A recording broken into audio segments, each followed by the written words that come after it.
তামাক নিয়ন্ত্রণ অধ্যাদেশটি আইনে পরিণত করতে হবে। একটি শক্তিশালী আইন দরকার, এটি সবাই একমত। এই সিগারেট বা ধূমপান বা তামাক যে জিনিসটাকে আমরা ব্যাখ্যা করে বলি, সেই জায়গাটাতে এটা যে স্বাস্থ্যের জন্য ক্ষতিকর, এক্ষেত্রে একটা যুক্তি প্রমাণ দেখাতে পারবো না যে এটা স্বাস্থ্যের জন্য খুব ভালো।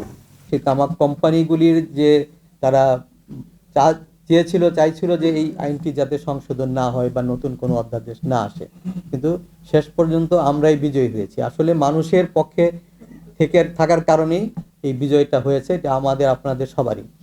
2003 এফসিটিসিতে স্বাক্ষর করার পর 5 হলো আইন হলো, সংশোধন হলো 13-তে।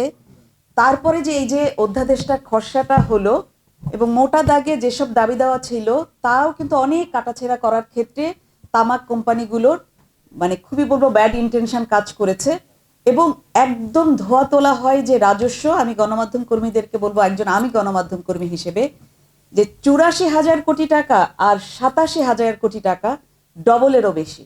তো সেই ক্ষতি রাষ্ট্রকে দিতে হয়। স্বাস্থ্য খাতে এত ভোগান্তি হচ্ছে এবং হৃদরোগ এবং আপনার ক্যান্সার, এই যে তামাকজনিত কারণে তার যে মৃত্যু হার, এবং সেইটা শুরু হয় যে প্রজন্মকে দিয়ে। আমাদের তো টার্গেট হলো প্রজন্মকে বাঁচানো, রক্ষা করা। আসক্তি হয়ে গেলে তারপরে আপনার পরিবার থেকে শুধু একজন ক্যান্সার পেশেন্ট যে ভোগে তা তো নয়, পুরো পরিবার ধ্বংস হয়। সুতরাং আমরা রাষ্ট্র যেখানে প্রতিশ্রুতিবদ্ধ এবং মৃত্যু আমাদেরকে রোধ করতে হবে, রাষ্ট্র কোনো অর্থে রাজস্ব আদায়ের জন্য মৃত্যুকে আলিঙ্গন করতে পারে না, মেনে নিতে পারে না।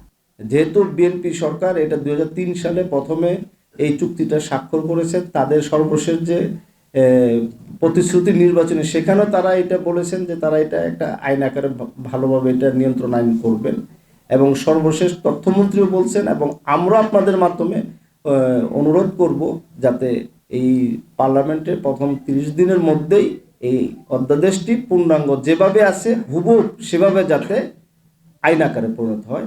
আমরা যে ব্যাপক মৃত্যুর কথা বলছি, প্রতিদিন 548 জন মানুষ মরে, অনেক মানুষ পঙ্গুত্ব বরণ করে, পরিবারগুলো যে দারিদ্র্য সীমার মধ্যে যারা থাকে তারা আরও নিচের দিকে চলে যায়, এবং একটা পরিবারে যদি কেউ প্যারালাইজড হয়, ক্যান্সার আক্রান্ত হয়, কি ভোগান্তি আমরা প্রতিনিয়তই কিন্তু সেটা দেখছি।